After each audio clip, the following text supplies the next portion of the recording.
Assalamualaikum warahmatullahi wabarakatuh. Bismillah, alhamdulillah.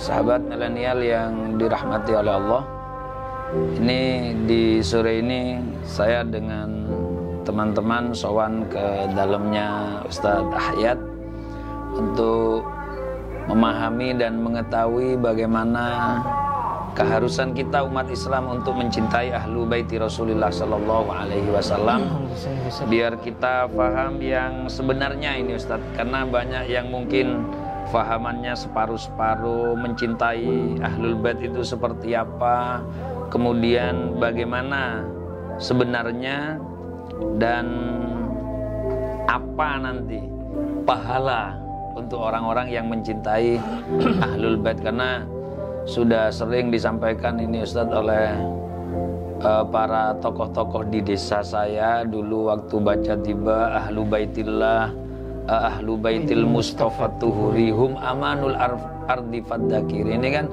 menunjukkan bahwa ahlul bait ini adalah pelindung kita hidup di atas bumi ini Ustadz, intinya seperti itu. Makanya ini para sahabat milenial, biar jelas dan mengetahui bagaimana cara mencintai ahlul bait, kita dengarkan apa yang disampaikan oleh Ustadz Ahyad. Dipersilahkan Ustadz, sepenuhnya saya serahkan ke jenengan tentang ahlul bait ini Ustadz. Bismillah, alhamdulillah, wassalatu wassalamu ala rasulillah wa ala alihi wa sahbihi wa walah. Amma ba'du. Pertama, tema tentang ahlul bait adalah tema yang penting di dalam ajaran Islam. Namun di sekitar ajaran itu terdapat banyak problem, banyak masalah. Di antaranya adalah misalnya masalah orang yang mencintai terhadap ahlul bait sampai mengkultuskan ahlul bait. Ini kebablasan berarti kebablasan. Sampai mengkultuskan atau mendewakan terhadap ahlul bait, menganggap mereka maksum. Itu satu masalah. Masalah lain misalnya sampai mencaci maki terhadap ahlul bait. Nah, ini juga kebablasan tidak maunya Ustaz ya. Iya. Termasuk masalah juga, namun yang lebih ringan dari itu adalah tidak mengetahui tentang hak-hak ahlul bait. Apa yang harus dilakukan oleh kebanyakan yang nomor 3 ini adalah problem masyarakat awam secara umum. Yang pertama itu adalah problemnya Syiah, kemudian yang kedua problemnya Nasibi yang tidak mau sama ahlul bait ya, yang bahkan sampai mencaci maki ahlul bait. Kemudian yang ketiga itu adalah masalah umat secara umum. Iya Ustaz, ini penting. Jadi di samping ini bagian dari adab, kemudian juga menyentuh kepada akidah, ini juga banyak problem yang perlu dibenahi terkait dengan tema ini. Kemudian yang kedua, akar dari masalah ini salah satunya adalah terjadinya krisis akhlak. Sampai tidak menghormati. Kalau saya menggunakan istilahnya Syekh Al-Buti, itu azmatul akhlak. Jadi ada krisis pemikiran, ada juga krisis akhlak. Yang dimaksud krisis akhlak di sini oleh beliau bukan secara simbolis, artinya kita menunduk-nunduk, bukan begitu. Bukan sekedar itu maksudnya. Itu yang bagian dari akhlak, tapi maksud di sini lebih dalam. Bukan hanya harus nunduk-nunduk. Ya, bukan begitu. Yang dimaksud akhlak oleh beliau di sini adalah istiqadhu makna raqabah al-ilahiyah fil qalb. Berarti akhlak yang memang terpatri dalam hati ya? Ya, maksudnya kita punya akhlak itu tumbuh dari mana? Tumbuh dari menghidupkan makna pengawasan ilahi di dalam hati kita, di dalam hati kita. Nah, inilah yang akan menghidupkan ajaran-ajaran agama kita. Karena apa? Karena hati ini kan tempat munculnya segala macam perasaan, termasuk perasaan cinta kepada ahlul bait. Nah, jadi orang nunduk-nunduk salaman sama kiai itu kan nunduk takzim kepada Ahlul Bait dan lain sebagainya, itu munculnya dari situ, dari hati. Nah, ketika orang itu dalam dirinya itu kering akan nilai-nilai akhlak yang dimaksud tadi itu, maka secara otomatis akan asing kepada mereka, pada pikiran mereka, ngapain saya kok harus nunduk-nunduk sama orang ini, harus menghormat, sama-sama makan nasinya gitu. Sama-sama manusia. Jadi, gitu. Secara akal memang sulit diterima bagi orang yang tidak memiliki nilai-nilai akhlak itu seperti tadi. Jadi kebanyakan bukan hanya dalam soal penghormatan dan mahabbah kepada Ahlul Bait, dalam segala aspek keagamaan kita itu nilai-nilai akhlak ini kan banyak yang hilang. Sehingga krisis akhlak itu lebih banyak menimpa umat ketimbang krisis pengetahuan. Jadi sampai-sampai misalnya begini, di bulan Ramadan kemarin itu kan, itu banyak video-video beredar orang sholat tarawih secara cepat secepat kilat. Nah, tanpa aturan syariat ya. Ya, ketika saya bikin status tentang itu di Facebook, masih ada teman Facebook yang mengatakan, loh ini ada pendapatnya di satu mazhab ini yang dikatakan oleh ulama itu. Loh ini kan di mana makna ar-raqabah al-ilahiyah ketika kita sedang sholat itu kan bukan hanya urusan fikhiyah, tapi akhlaknya zahiriyah ya. Ini berarti dalam ini pembahasannya. Nggak, maksud saya gini, Ustaz.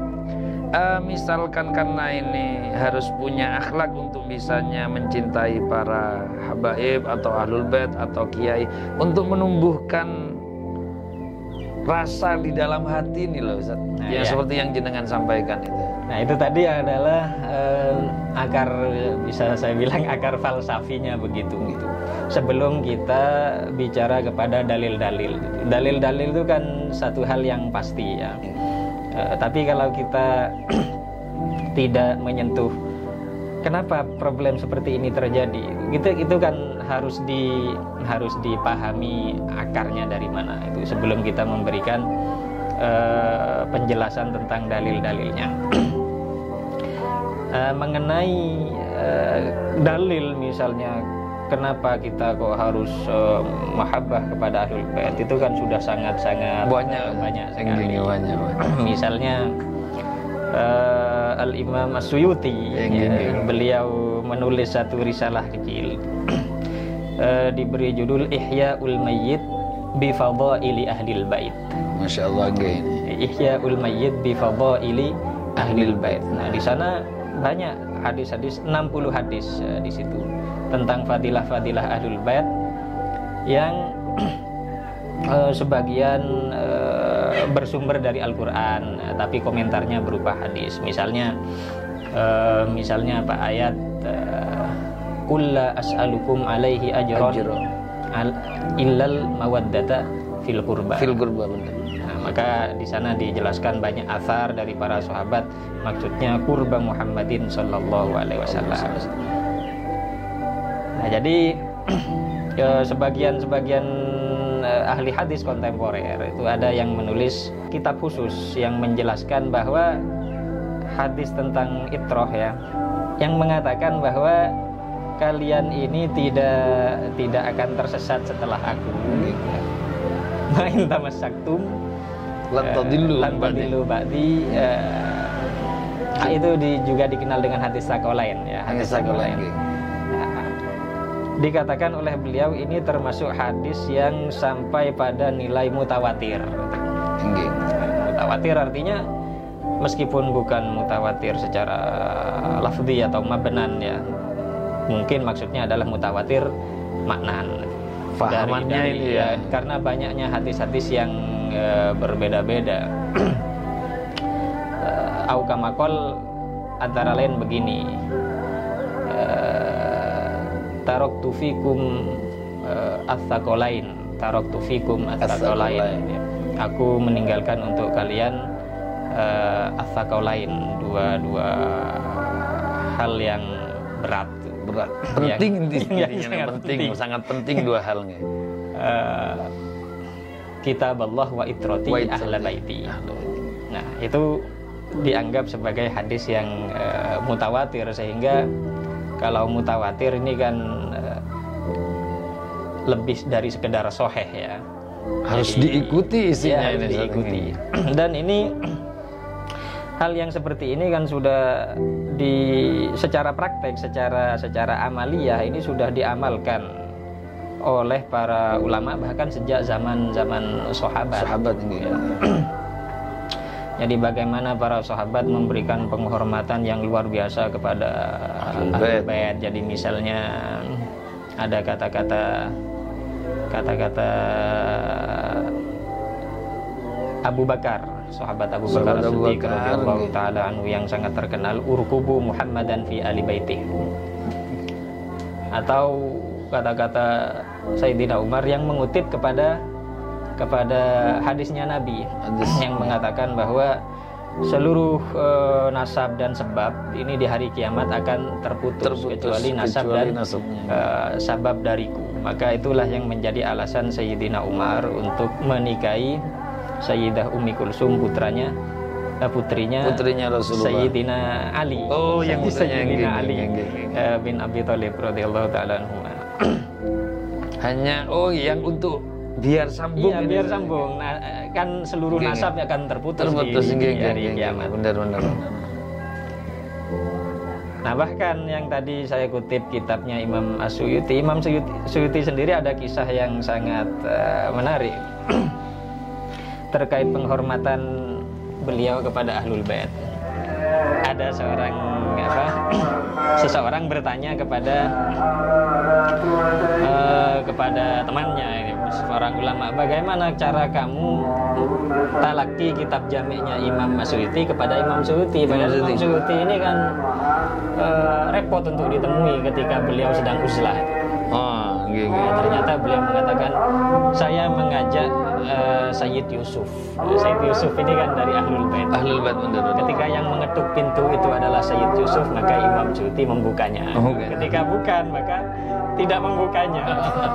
Jadi begitulah cara saya talaki kitab Jami' Al-Kabir kepada Imam As-Suyuti.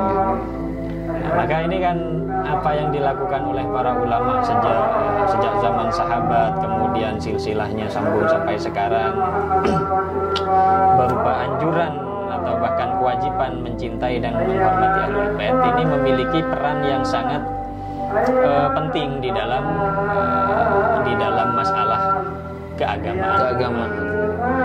Jadi intinya ini menyampaikan pentingnya memuliakan Ahlul Bait bagi orang yang beragama Islam, ini intinya. Iya. Karena sekarang ini kan orang itu kan menganggap manusia kan sama saja kan begitu. Karena banyak pikiran-pikiran dari kalangan sekuler, kalangan liberal. Itu misalnya begini itu. Kalau dilihat dari kacamata mereka seakan-akan tidak masuk akal. Misalnya kenapa kok ada hadis misalnya siapa yang membenci Arab maka bughdul Arab fuskun, misalnya begitu. Membenci Arab itu adalah termasuk kefasikan. Ini kan dalam agama kita termasuk satu anjuran adalah mencintai Arab kan begitu. Itu kan maksudnya bukan zatiyahnya Arab itu sendiri, akan tetapi karena keterhubungan bangsa tersebut dengan Rasulullah. Keterhubungan bahasa mereka dengan agama, dengan Al-Quran dan lain sebagainya. Itu jadi urusannya bukan sekedar kesukuan. Bukan sekedar suku Arab, bukan begitu. Bukan karena sukunya, tapi karena ada Rasulullahnya di sini. Iya. Itu kan orang Arab secara umum, maka bagaimana kalau nasabnya beliau secara langsung? Itu bukan sekedar karena manusianya, juga bukan karena sekedar hal-hal lain, tapi karena ada keterhubungan dengan faktor agama di situ. Jadi tentu tidak sama dengan misalnya begini, kalau orang fanatik kepada suku itu bukan kayak orang Islam begini gitu. Tapi contohnya kayak orang Bani Israel misalnya. Bani Israel itu kan berkomitmen untuk beriman kepada Nabi yang akan datang ini. Tiba-tiba ketika yang turun adalah bukan dari suku mereka, lagi suku Bani Israel, mereka tidak mau. Meskipun mereka tahu ini adalah Nabi yang dimaksud. Nabi yang dimaksud. Nah, berarti mereka tidak mencari kebenaran.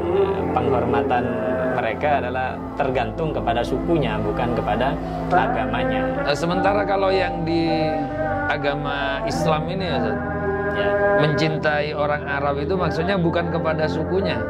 Bukan penghormatan, menghormati dan mencintai itu bukan karena faktor kesukuannya, tapi karena Rasulullah. Ya, kalau Arab ya karena ada hadisnya, kalau mencintai keluarganya Rasul ya karena ada kewajiban perintah dari Al-Quran, perintah dari hadis. Nah, ini kan yang kita jalankan, bukan karena faktor.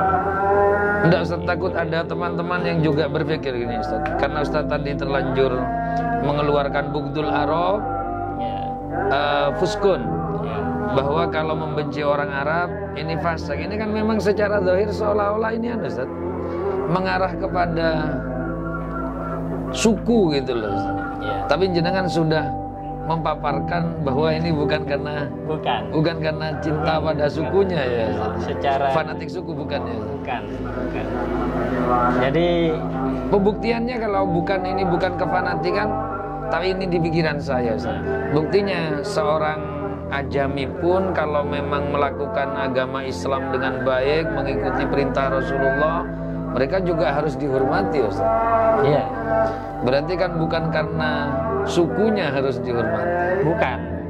Nah, kan tetapi ya memang itu bagian dari sunnatullah lagi.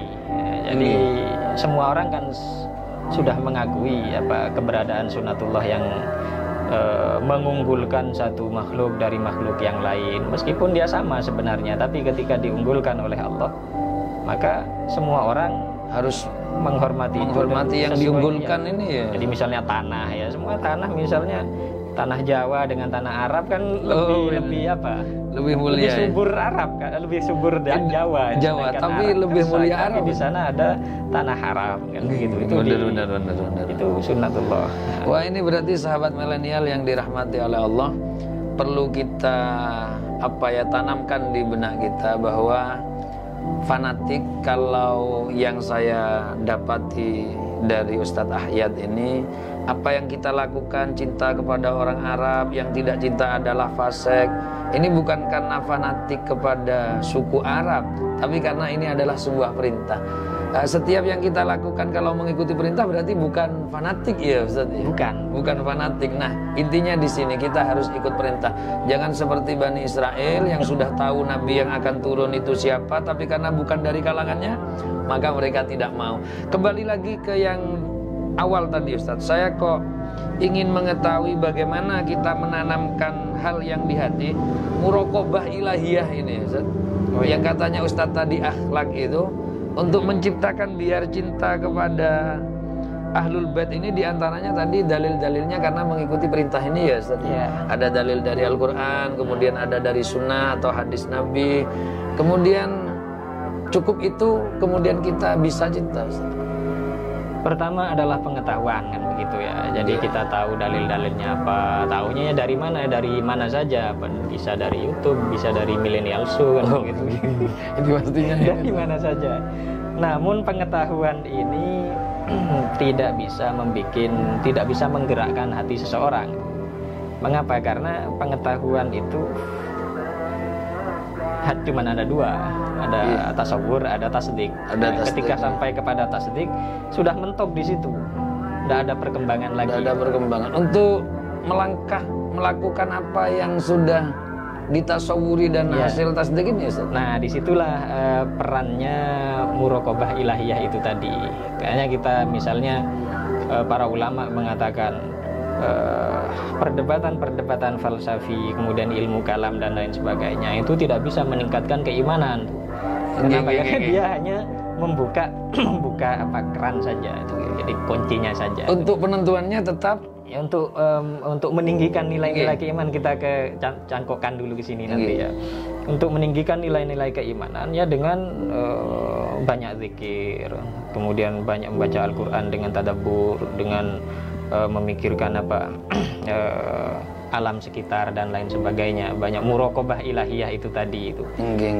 Jadi intinya kalau muraqabah ilahiyah ini Ustaz, berarti banyak melakukan hal baik begitu. Nah, maksudnya kita memikirkan segala apa yang kita lakukan ini semuanya ada dalam pengawasan Allah, semuanya adalah nikmat Allah begitu. Berarti harus sesuai perintah begitu Ustaz. Ya, misalnya begini, kita bangun tidur kemudian masuk ke WC gitu ya. Nah, masuk ke WC kita buang air kecil, buang air besar. Di sini kita harus menghadirkan bahwa ini adalah nikmat Allah yang sangat besar kan gitu. Jadi seandainya kita tidak bisa buang air besar beberapa hari saja, ini kan sudah ini tidak bisa buang air kecil. Balaan saya sudah sangat pusing 7 keliling ini. Kemudian kita mandi pakai air yang begini. Ini kan nikmat yang luar biasa. Kalau kita tidak menemukan air ini 1 hari saja kan sudah pusing. Dan begitu seterusnya. Ini kita hadirkan. Begitu juga hal-hal yang perhatian Allah terhadap apa yang kita lakukan, keburukan-keburukan yang mungkin sudah kita niatkan dan lain sebagainya.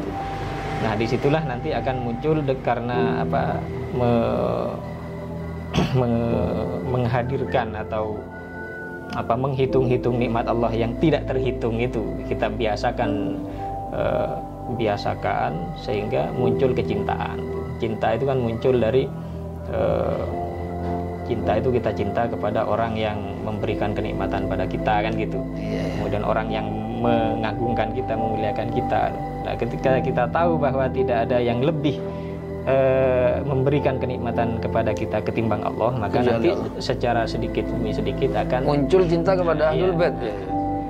Itu kepada Allah dulu. Oh, kepada Allah. Makanya nanti ke Ahlul Bait begitu. Iya gitu. Jadi secara pengetahuan saja itu tidak cukup. Jadi misalnya orang tahu bahwa ini keturunannya Nabi, ini habaib, tidak bisa langsung moro-moro akan memuliakannya. Iya, tidak bisa meskipun tahu.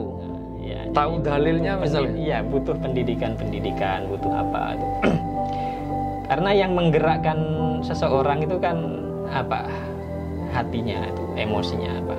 Jadi misalnya begini, jadi di dalam diri seseorang itu ada pengetahuan yang muncul dari akal, ada perasaan termasuk cinta yang muncul dari hati.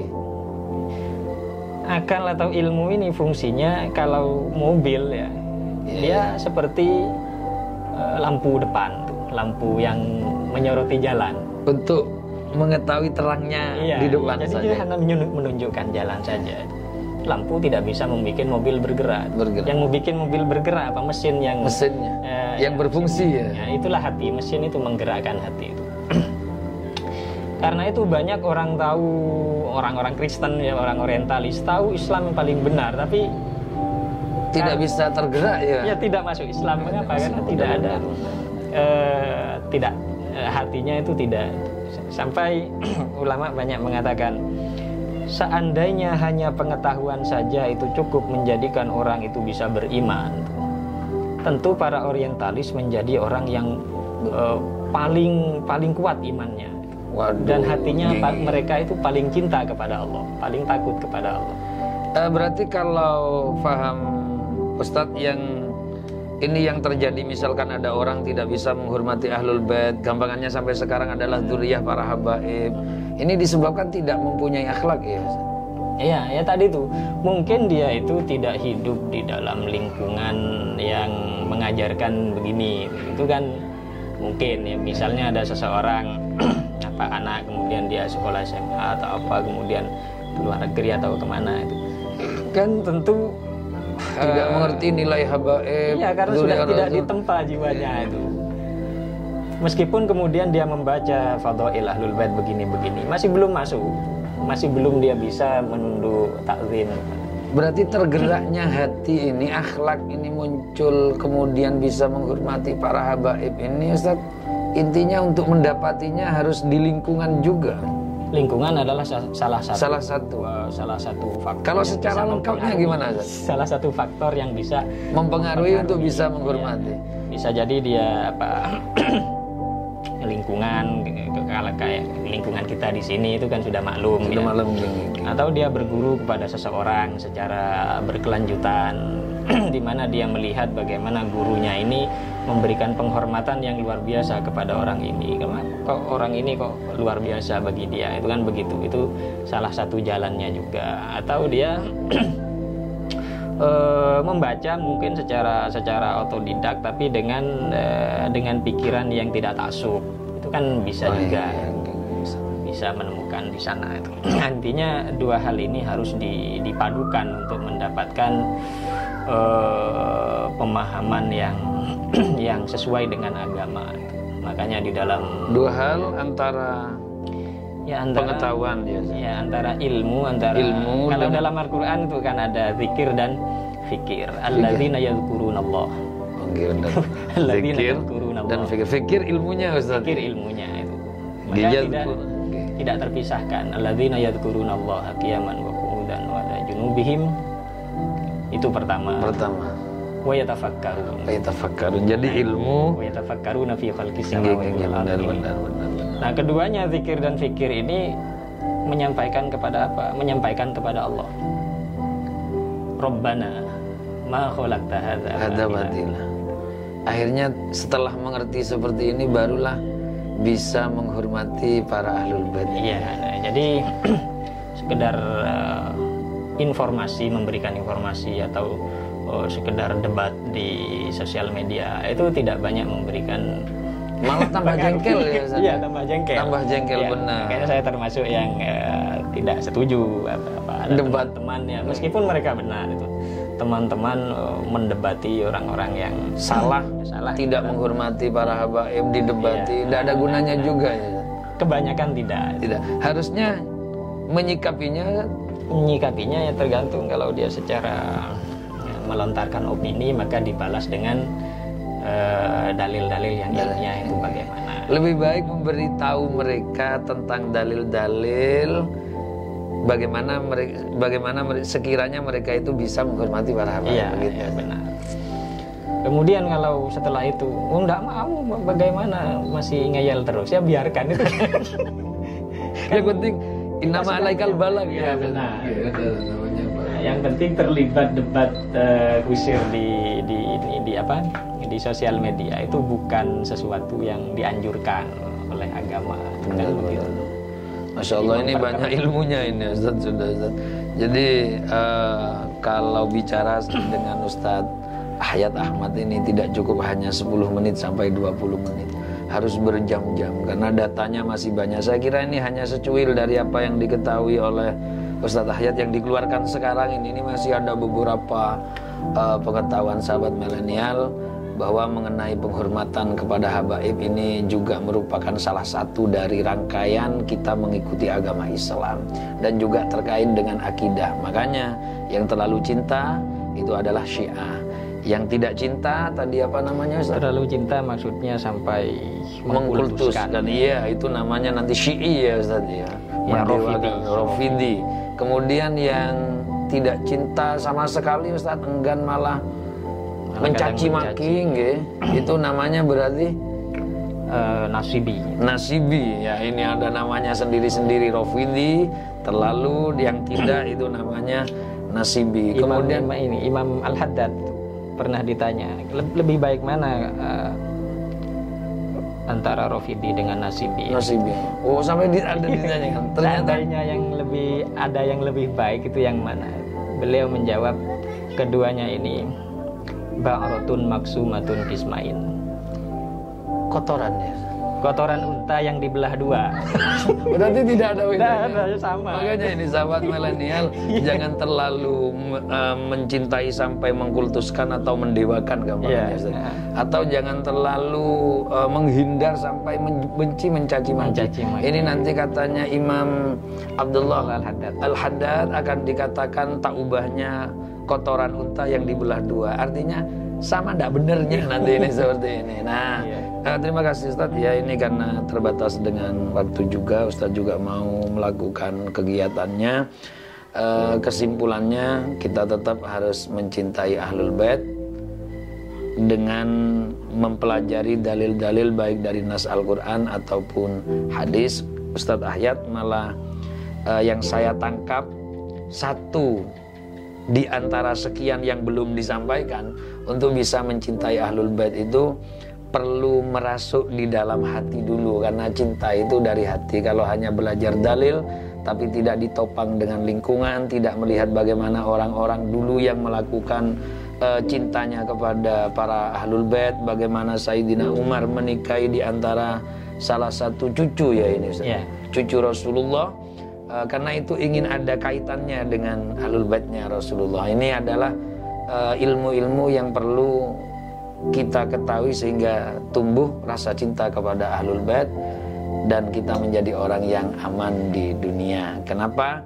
Karena seperti awal saya katakan, Ahlu Baitil Mustafa Tuhuri hum amanul ardi faddakiri. Demikian para sahabat. Terima kasih Ustaz. Wassalamualaikum warahmatullahi wabarakatuh.